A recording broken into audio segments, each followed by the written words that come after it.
예. 열왕기상 17장 1절에서 24절 은혜 받을 말씀은 살 길을 열어주시는 하나님. 우리 하나님은 우리를 살 길로 이렇게 열어주시는데요. 요즘 아주 어렵다는 사람들이 상당히 이렇게 많습니다. 이번에 서울에 가보니까 이거 물가가 이게 보통이 넘어요. 서울 사람들 참 대단하다. 그리고 또 여러 가지 나라도 지금 보통이 넘고, 그리고 기업들 하는 모든 일에 다들 참 너무 어렵다 이렇게 말들을 하는데, 이런 시대에 우리가 어떻게 해야 살 길로 가겠는가? 여기 엘리야, 이 엘리야는 하나님의 귀한 종입니다. 근데 그때 당시 아방인데, 그 아방이 우상을 섬겨가지고 하나님께서 징계로 3년 6개월 동안 비가 오질 않아요.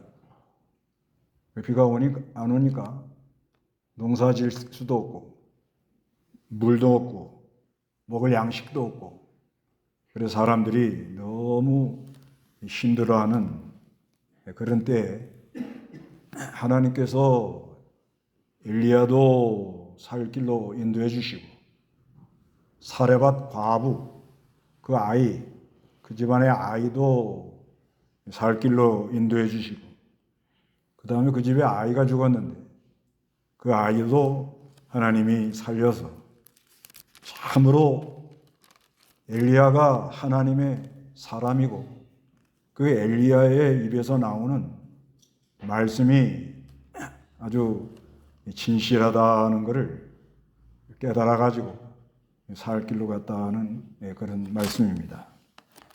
여기 1절 한번 읽어보시기 바랍니다.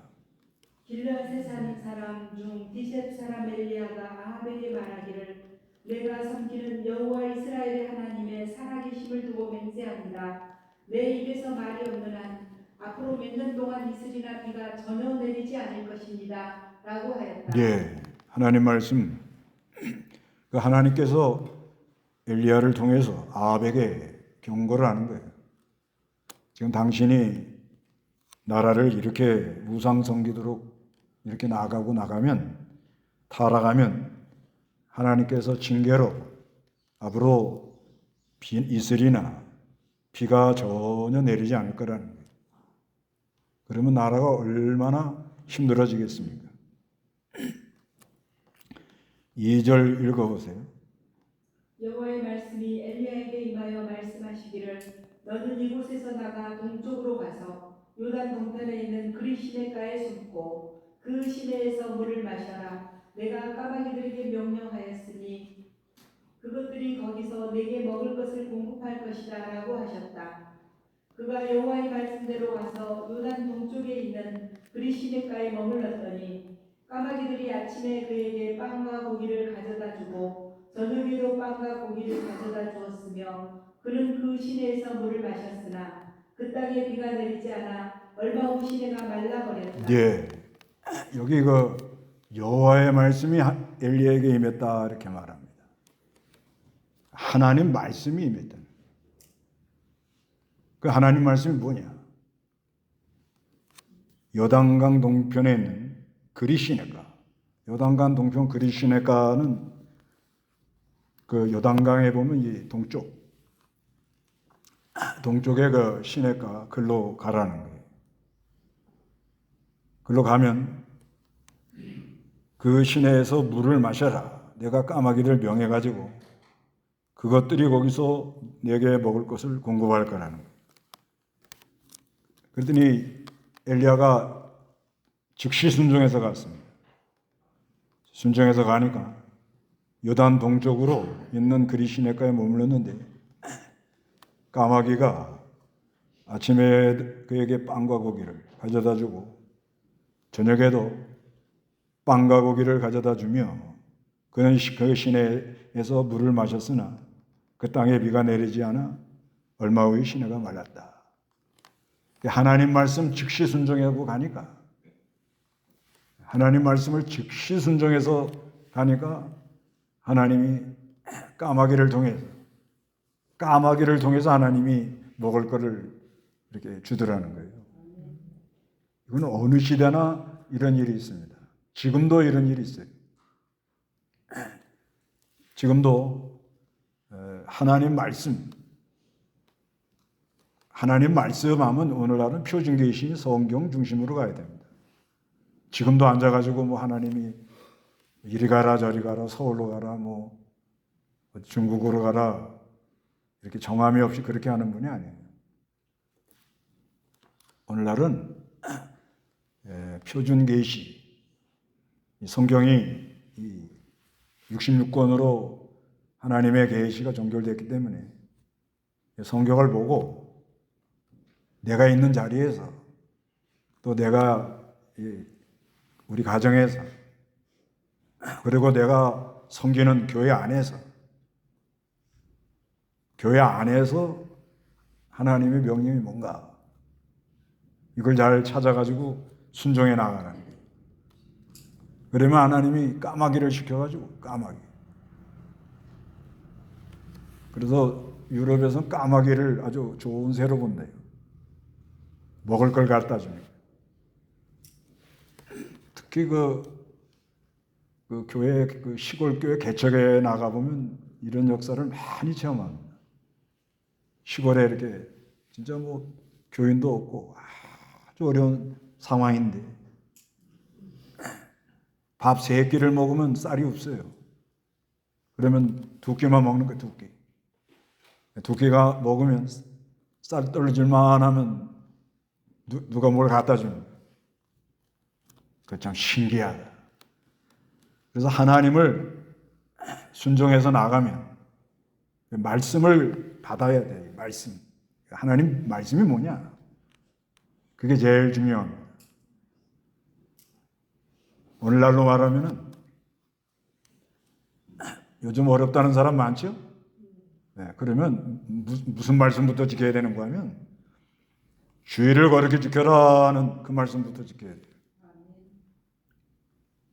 주의를 거룩히 지키려고 마음 먹으면 하나님이 도와주기로 예정된 거고 뭘 주일까지 일해도 지금 먹고 살기 힘든데 주의를 거룩히 지키라고 그러냐? 그러면 좀 더 고생하기로 예정이 된 거예요. 그건 자기 안에서 일어나는 거예요. 주의를 거룩히 지켜라 하면 하여튼 뭐 아무 어렵고 힘들어도 내가 주의를 거룩히 지키고 시작하자. 믿습니다. 그러고 나가면 하나님이 생각지 않은 일을 일으킵니다. 그렇게 하나님이 역사를 해요.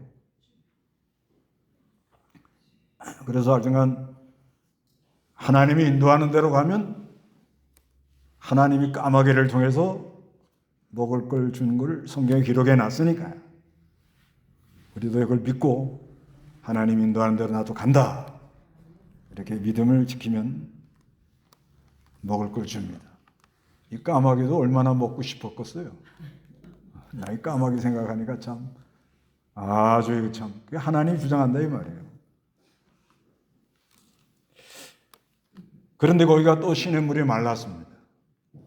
말르니까 하나님이 어디로 가나 또 말씀이며 우리 다 같이 한번 읽어봅니다. 10절까지 시작. 여호와의 말씀이 엘리야에게 임하여 말씀하시기를 너는 이르라 시돈에 속한 사르밧으로 가서 거기에 머물러라. 내가 거기서 한 과부에게 명령하여 내게 양식을 공급하도록 하였다라고 하셨다. 그가 일어나 사르밧으로 가서 성문에 들어설 때에 한 과부가 거기에서 나뭇가지를 줍고 있었으므로 그가 그 과부를 불러 말하기를 그릇에 물을 조금 가져와 내가 마실 수 있게 해주시오 하였다. 또 하나님 말씀이 맺습니다. 어디로 가려고 그래요? 사르밧은 또 어딘가 하면요 요단강에 이렇게 있고 여기 그리시나 동쪽인데 이거는 뭐 지중해 지중해 그 해변가입니다. 해변가. 굉장히 멀어요. 그때 당시 뭐 걸어서 가려면 뭐 며칠을 가야 됩니다. 가가지고 과부 집으로 가라. 과부 집. 과부 집으로 가면 그때 당시 과부 복장을 하고 다니긴 다니는데 무작정 가라는 거예요. 무작정. 무작정 가라고 그러는데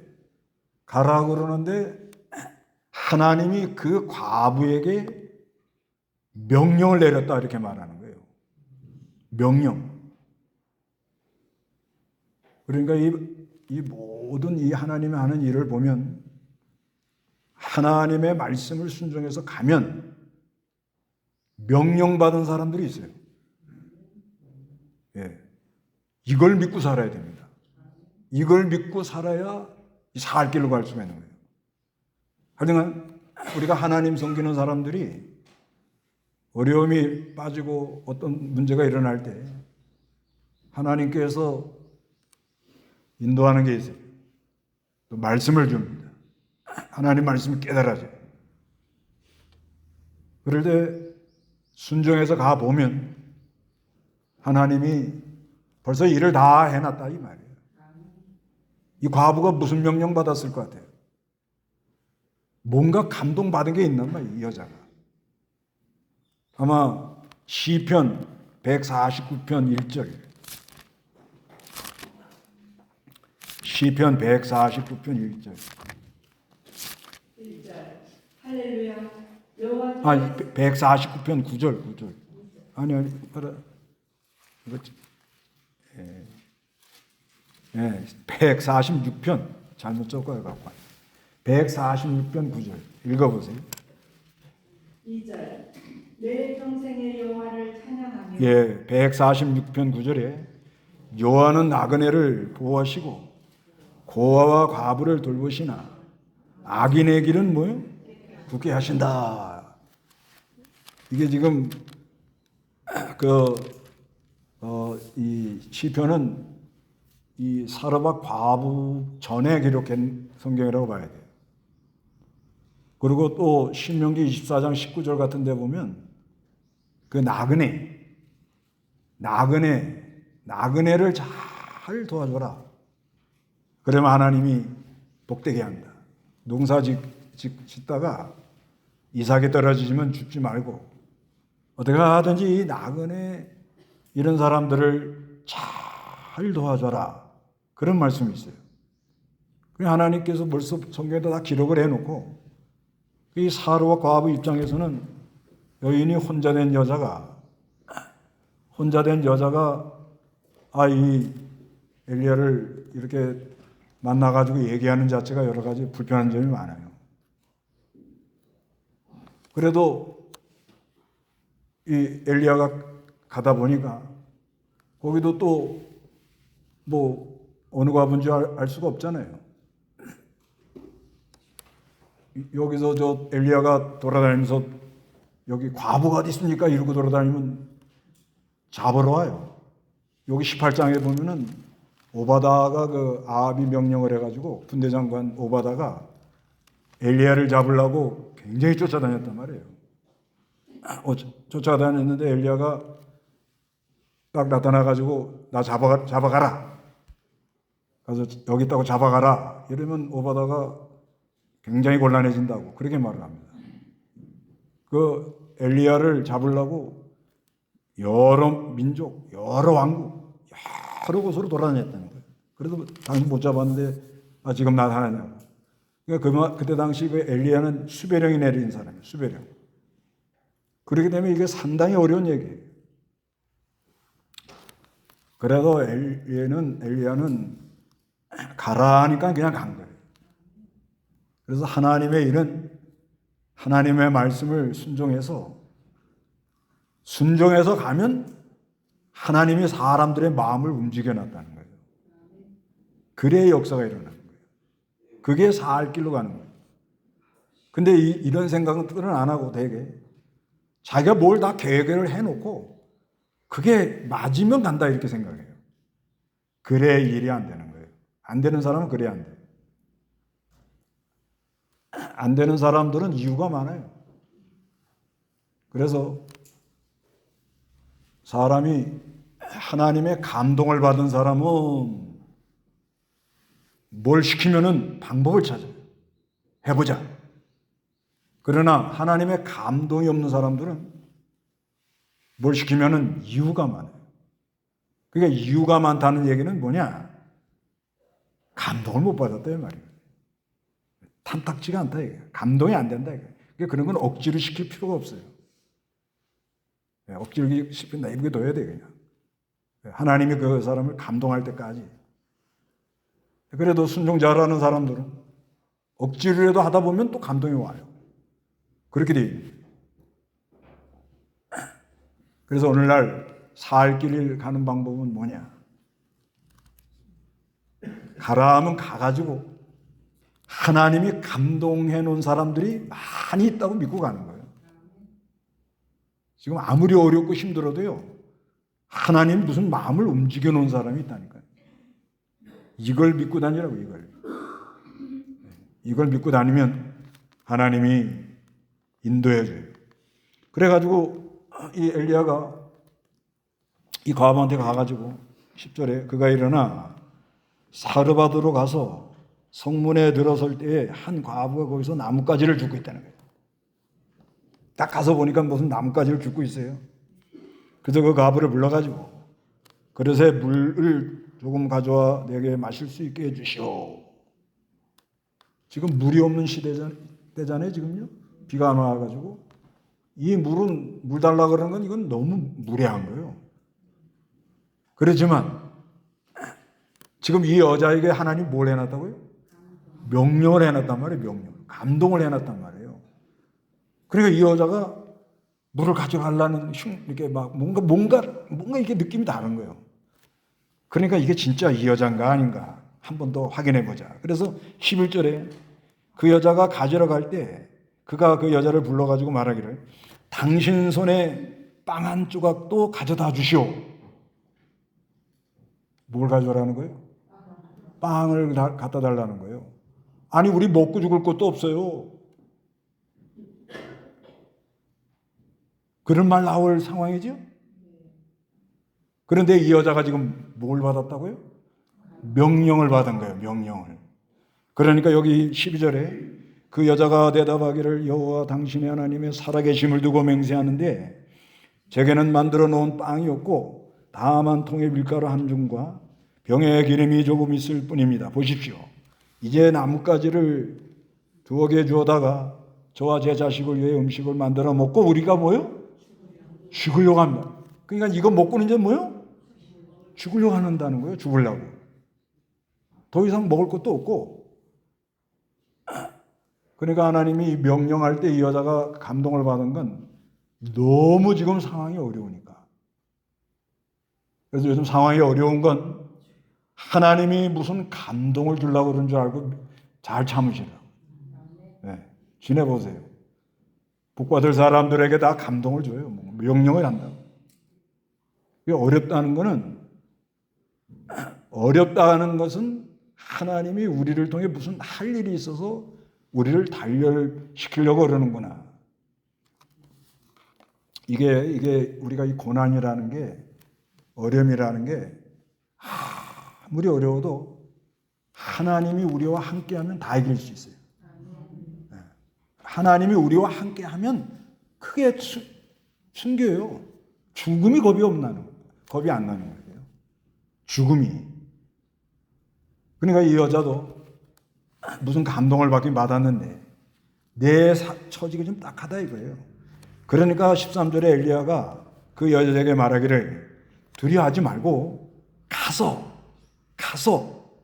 당신의 말대로 하시오. 다만 먼저 나를 위해 뭐요? 작은 빵을 만들어 내게 가져오고 그런 다음에 당신과 당신의 자식을 위해 만드시오. 14절에 여호와께서 이스라엘 하나님께서 말씀하시기를 나 여호와가 땅 위에 비를 내리는 그날까지 그 통에 밀가루가 떨어지지 않고 그 병에 기름도 마르지 않을 것이다라고 하셨어. 그 여자가 가서 엘리야에게 말한 대로 말대로 하였다. 그 여자가 자기의 가족들과 함께 여러 날 동안 먹었으나 그 통에 밀가루가 떨어지지 않고 그 병의 기름도 마르지 않았으니 여호와께서 엘리야를 통해 하신 말씀처럼 되었다. 이렇게 말씀합니다. 그래서 언제나 이 살 길로 가는 방법은 하나님 말씀을 잘 받아가지고, 그리고 이 여인이 이거를 엘리야에게 이렇게 줄 수 있는 것은 하나님이 감동을 시켜놨기 때문에 할 수 있는 거예요. 감동을 시켜놨기 때문에. 이게 일반적으로 생각할 때는 아니 이거 무슨 외간 남자가 와가지고 물 달라고 그러더니 빵 달라고 그러더니 아이 가루 좀 있고 기름 조금 있다는 거 그거 만들어가 가져오라고, 아 우리 먹고 죽을 밖에 없는데 이게 무슨 말을 하냐, 이렇게 나올 수 있잖아요. 그렇지만 먼저 할 일이 있다는 거예요. 먼저. 오늘날로 말하면 우리에게 어떻게 해야 살 길로 가는 거면 아무리 어려운 길이 온다 할지라도 먼저 그의 나라와 그 일을 구하라는 거예요. 먼저 생각할 게 있다는 거예요. 마태복음 항상 이런 사람은 반드시 살 길로 가요. 마태복음 6장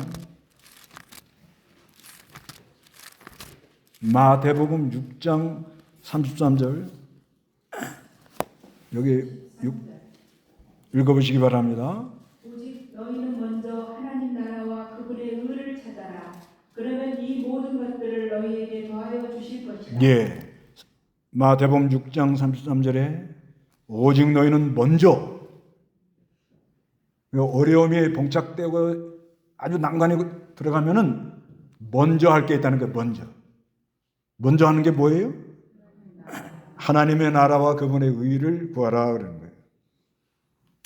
지금 내가 어렵다. 이건 뭐 살 길이 안 보인다. 그러면 내가 지금 먼저 할 일이 뭔가?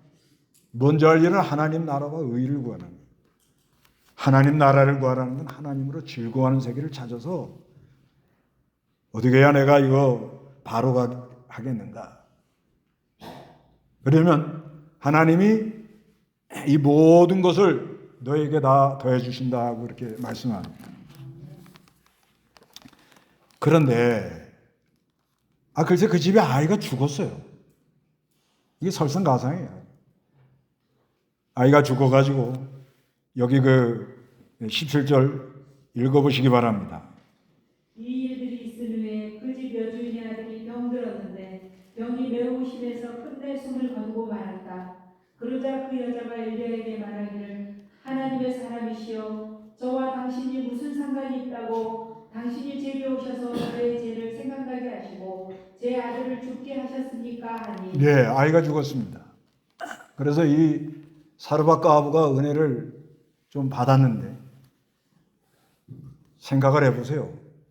오늘 먹고 죽으려고 했는데 그거를 엘리야를 이렇게 가서 빵을 해주고 나니까 통에 어떻게 해요? 가루가 떨어지지 않고 기름이 떨어지지 않는 거예요. 그러니까 막 처음에는 아주 이게 혹이 아주 그냥 마음이 야 진짜 오늘도 이거 해주고 나면 또 나올까? 가서 보면 어떻게?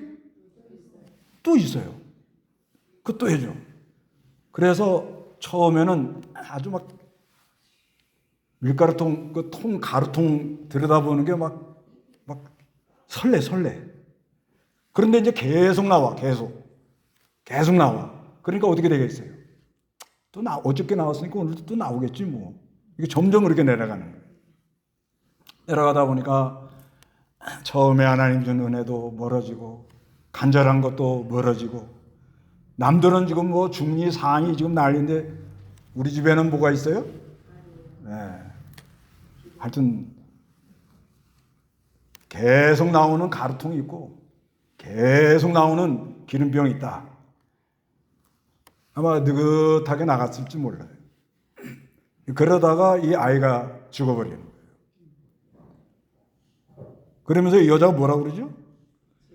하나님의 사람이요, 저와 당신과 무슨 상관이 있다고 당신이 내게 오셔가지고 저의 죄를 생각나게 하시고 제 아들을 죽겠느냐 이거예요. 그러니까 엘리야가 와가지고 한마디 한마디 하는 게 뭘 지적하죠? 죄를 지적하더라는 거예요. 죄. 이건 우리에게 뭘 교훈하는 거 하면 우리가 이 죄를 품고 있는데 사람이 죄를 품고 있는 사람에게는 율법이 오면 화가 온다. 율법은 뭐예요? 죄를 지적하는 게 있어요. 지적. 그러니까 사람 속에 죄가 다 있는데 율법이 오면 죄가 드러나고 죄가 있으면 반드시 뭐가 와요? 화가 온다는 거. 화. 이거를 말하는 거예요. 그런데 이 엘리야가 와가지고 하는 말이 그 죄를 아주 날카롭게 지적을 하는 거예요. 너무 그전에는 뭐 다른 사람은 두리뭉실하게 넘어갔어요. 다 그런데 편하게. 그런데 이 엘리야의 말은 아주 심령골수를 쪼개가지고 정확하게 찌르는 거예요. 그래서 죄가 있는 사람은 하나님 율법이 오면 죄가 드러나기 시작하고 그 다음에 오는 게 화가 온다는 거. 화가 와요.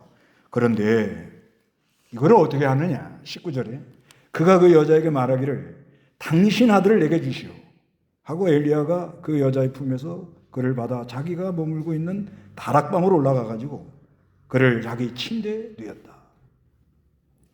그리고 그가 여호와께 부르짖으며 말하기를 여호와 내 하나님이시오 주께서 제가 머물고 있는 이 과부에게까지 재앙을 내려 그 여자의 아들을 죽이십니까 하고 아이 위에 3번 몸을 펴서 엎드리고 여호와께 부르짖으며 말하기를 여호와 내 하나님이시오 제발 이 아이의 혼을 다시 그에게 돌아오게 하소서. 여호와께서 엘리야의 음성을 들으시고 아이의 혼이 그에게 다시 돌아오게 하심으로 그가 살아났다. 이렇게 말해요.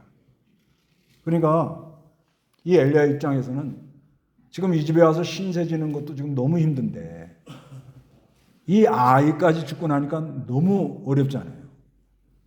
그래서 엘리야가 하나님께 간절히 기도를 하는데 여기 21절에 이 아이의 3번 몸을 펴고 엎드리고 여호와께 부르짖는다. 이건 뭐냐? 이건 최후를 하는 거예요. 이렇게 최후. 이 아이가 지금 죽은 것이 꼭 누가 죽은 것 같은 거예요. 내가 죽은 것 같이. 그런 심정이라는 거예요. 그런 심. 이 아이가 죽은 것이 곧 누가 죽은 것 같아요? 네. 그러니까 이거는 오늘 뭘 얘기를 하는 거냐면 장차 그리스도가 와가지고 우리를 위하여 최후의 기도를 하실 거라는 걸 그림자로 보이는 거예요. 장차. 그러니까 인간 속에는 죄가 들었는데 그 죄는 율법이 오면 죄가 드러남으로 화가 오기 시작하는 거예요. 망하게 됐단 말이에요. 망하게. 사람이 죽어요. 죽어 나간다고. 그러나 우리 하나님의 아들 예수 그리스도 안에 있는 이 보혈의 공로, 그 죄사함의 은혜가 우리에게 올 때 죽은 게 살아나는 거예요. 그 부활인 거예요. 부활. 죽은 게 살아난다. 그런데 이 예수가 하나님의 아들이 십자가에 말씀이 육신이 되어 오셔가지고 십자가에서 죽으시고 3일 만에 부활함으로 우리 죄를 다 용서해서 우리가 예수가 죽을 때 나도 죽었고 예수가 부활할 때 살아서 그 역사를 지금도 계속 일으킵니다. 계속 일으키고 있는 거예요. 일으키고 있는데 오늘날은 성령님이 역사하셔가지고 사람을 통해서 역사를 해요. 사람을 통해서 그 성령님이. 그래서 그 히브리 보세요. 히브리 4장 15절. 우리에게 계신 대제사장은 우리의 연약함을 체휼하지 못하는 분이 아니시니 모든 면에서 마찬가지로 시험을 받으셨으나 죄는 없는 분이시기 때문이다. 네. 4장 15절에 우리에게 계신 대제사장은 우리의 연약함을 치열하지 못하신 분이 아니시니 모든 면에 마찬가지로 시험을 받으셨으나 죄는 없는 분이시기 때문이다. 예수님이 모든 우리 연약함 이걸 다 채우렸다는 거예요. 예수님이 한 거예요. 예수님. 그런데 그 예수의 마음이 온 사람, 예수의 마음이 온 사람은 베드로전서 3장 8절에 보면 예수의 마음이 온 사람은 베드로전서 3장 8절의 마지막으로 너희는 모든 같은 마음을 품고 이 같은 마음이 예수의 마음이에요. 그 예수의 마음이 오면 서로 동정하여 옛날 성경은 치우리라 이렇게 써 있어요. 그러니까 우리가 말씀을 가지고 남을 정죄하면 사람이 죽어요. 죽습니다. 그런데 예수의 심장을 가지고 엘리야도 마찬가지고 오늘날 우리도 우리 예수님이 우리의 연약함을 다 채우려서 십자가에서 죽으시고 3일 만에 부활해서 그거를 다 겪어내신 거예요. 못 이길 시험이 없는 거예요. 죽음도 이기는 거예요. 그게 예수 안에서 일어난 거예요. 그래서 우리가 믿음으로 우리도 예수의 마음을 가지고 채울 동정이라는 단어는 그 입장에서 생각하면서 안타까워하는 거예요. 그 입장에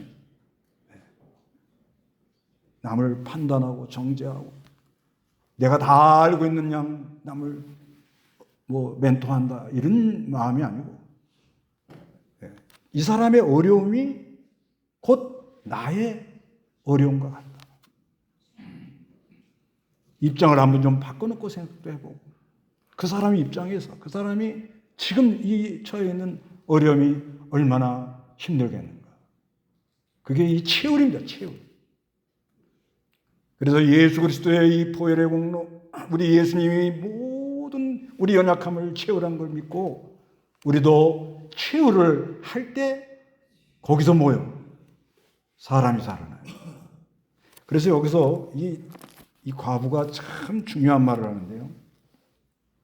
이 과부가 여기 이제 23절에 엘리야가 아이를 안고 다락방으로 집안으로 내려와 그 어머니에게 넘겨주시며 말하기를 보십시오. 당신의 아들이 살아났소. 하니 24절에 그 여자가 엘리야에게 말하기를 이제야 당신이 하나님의 사람이시며 당신의 입에 있는 여호와의 말씀이 진실하다는 것을 어떻게 해요? 깨달았다. 이렇게 말합니다. 그러니까 이 여자 입장에서는 그 시대에 3년 6개월 동안 기근이 들어가지고 다 많이 죽어 나갔겠죠. 또 자기도 희망이 없죠. 그런데 갑자기 엘리야가 온 거예요. 과연 이게 이 사람이 하나님의 사람이냐 아니냐. 굉장히 처음에는 힘들었겠죠. 통에서 가루가 다하고 병의 기름이 계속 나올 때도 인정을 안 한 거예요. 먹을 거 해결해 줘도 인정이 안 된 거예요. 그런데 죽은 아들이 뭐요? 살아나는 걸 보니까 당신은 하나님의 사람이에요. 내 주위에 하나님의 사람이 있습니까? 그러면서 할 길이 열려요. 내 주위에 꼭 하나님 교회 목사만 하나님의 사람이 아닙니다. 다 왕 같은 제사장이기 때문에 내가 만나는 사람 중에 하나님 사람이 있냐 이거예요. 그리고 그 사람을 통하여 하시는 그 말씀이 살아계신 하나님의 말씀이 진실한 말씀이다 이거예요. 이게 깨달아지면 그 사람은 살아납니다. 아무리 어려워도 어렵다는 소리 하지 마세요. 내가 진정으로 저 사람은 하나님의 사람이다 하는 사람이 안 보이고 그 사람 입에서 나오는 이 말씀이 진실한 하나님의 말씀입니다. 그런 말씀을 받은 사람은 어떻게 한다? 살아난다. 살아나는 역사들이 있으시기 바랍니다. 다 같이 기도하겠습니다.